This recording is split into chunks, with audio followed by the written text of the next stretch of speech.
La investigación y la innovación son claves para apoyar el talento aragonés.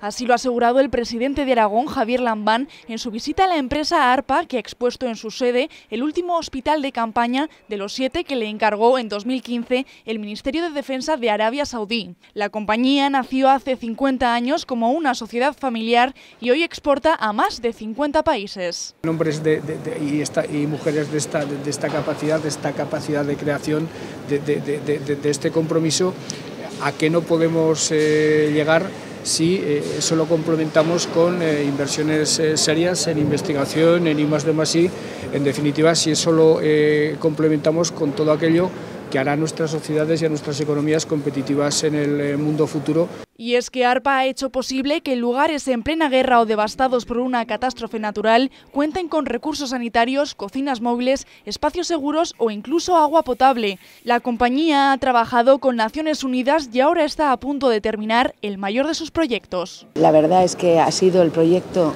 de momento más importante a nivel mundial. No ha habido nadie anteriormente que haya licitado un concurso de estas dimensiones y bueno, hemos ejecutado ya 6 hospitales. Este es el último de los hospitales de campaña fabricados. Su destino es Arabia Saudí. Está construido sobre 56 camiones contenedores que le proporcionan una extensión de 800 metros cuadrados. Alberga desde salas de quirófano hasta salas de rayos X, pasando por consultas de dentista como esta. La empresa cuenta con más de 70 trabajadores y exporta el 100% de su producción.